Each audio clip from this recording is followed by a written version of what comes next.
America में बिना माता पिता के रह रहे 26,000 से ज्यादा प्रवासी बच्चों की कानूनी सहायता अचानक खत्म कर दी गई। ट्रंप सरकार ने मार्च में एकेसिया सेंटर फॉर जस्टिस का कॉन्ट्रैक्ट रद्द कर दिया, जिससे इन बच्चों को वकील नहीं मिल पा रहे थे। लेकिन अब एक फेडरल जज ने सरकार के इस फैसले पर टेम्पररी रोक लगा दी है। तो आखिर ये मामला है क्या, सरकार ने ये फैसला क्यों लिया और अब आगे क्या होने वाला है, इस वीडियो में हम आपको इन सारे सवालों के आंसर देंगे। नमस्कार, मेरा नाम है नेहा उपाध्याय और आप देख रहे हैं एनबीटी टेक केयर। सबसे पहले ये जानते हैं कि आखिर मामला है क्या। तो देखिए, अमेरिका में हर साल हजारों बच्चे बिना किसी गार्जियन के बॉर्डर पार करके आते हैं। इनमें से कई सारे युद्ध, गरीबी, घरेलू हिंसा और ह्यूमन ट्रैफिकिंग से बचकर अमेरिका पहुंचते हैं। अमेरिका में एक कानून है, ट्रैफिकिंग विक्टिम्स प्रोटेक्शन रीऑथराइजेशन एक्ट। ये एक्ट कहता है कि सरकार को जहां तक संभव हो सके इन बच्चों को कानूनी सहायता देनी चाहिए, क्योंकि बिना वकील के ये बच्चे खुद को डिपोर्ट होने से नहीं बचा सकते। अब तक सरकार ने इस जिम्मेदारी के लिए एकेसिया सेंटर फॉर जस्टिस को कॉन्ट्रैक्ट दिया था, जो इन बच्चों को वकील मुहैया करवाता था। लेकिन 21 मार्च 2025 को ट्रंप सरकार ने अचानक इस कॉन्ट्रैक्ट को खत्म कर दिया। इसके बाद 11 कानूनी संगठनों ने सरकार के इस फैसले को कोर्ट में चुनौती दी, क्योंकि इससे हजारों बच्चों का भविष्य अंधकार में चला जाता।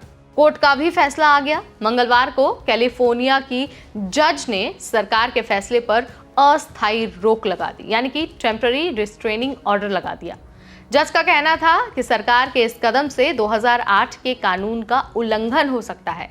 जज ने अपने फैसले में लिखा कि बच्चों के लिए कानूनी मदद जारी रखना इमिग्रेशन सिस्टम को ज्यादा ट्रांसपेरेंट और प्रभावी बनाता है।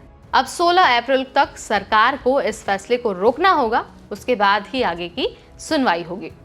अब एक बार आप ट्रंप सरकार का भी पक्ष जान लीजिए। सरकार की ओर से डिपार्टमेंट ऑफ जस्टिस के वकील ने कहा कि सरकार अभी भी नो योर राइट्स क्लिनिक चला रही है, जहां बच्चों को अपने कानूनी अधिकारों की जानकारी दी जा रही है। लेकिन टैक्स पेयर्स के पैसों से सीधे वकीलों की फीस देना कंपलसरी नहीं है। कोर्ट को इस मामले में दखल देने का अधिकार नहीं है। ऐसा इसलिए क्योंकि ये कॉन्ट्रैक्ट मार्च में ही खत्म होना था। सरकार की दलील ये है कि बजट कटौती की वजह से ये कदम उठाया गया है, लेकिन जो विपक्षी संगठन है वो इसे अनएथिकल और इल्लीगल बता रहे हैं।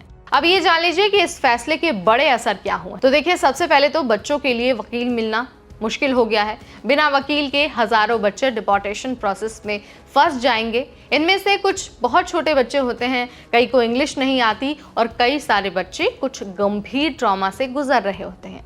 इसके अलावा इमिग्रेशन पॉलिसी पर भी असर पड़ा है। ट्रंप सरकार पहले भी इमिग्रेशन पर सख्त रवैया अपनाता रहा है और अब इस कदम से साफ हो गया है कि ट्रंप अपने 2024 वाले एजेंडे को लागू कर रहे हैं। इसके अलावा कानूनी लड़ाई अभी बाकी है। ये जो फैसला है कोर्ट का, ये अस्थायी फैसला है। 16 अप्रैल को कोर्ट में सुनवाई होगी, तभी ये तय हो पाएगा कि क्या ये मदद जारी रहेगी या फिर नहीं। तो आपको क्या लगता है, क्या सरकार को इन बच्चों की कानूनी मदद जारी रखनी चाहिए या फिर टैक्स पेयर्स के पैसे बचाने का सरकार का ये फैसला सही है? आप जो भी मानते हैं, आपके विचार, आपके व्यूज जो भी हैं, कमेंट के जरिए मुझे जरूर बताइए। इस वीडियो में फिलहाल इतना ही। अगली बार फिर आएंगे नई जानकारी, नया अपडेट लेकर। तब तक मुझे यानी नेहा को दीजिए इजाजत। Keep watching NBT take care.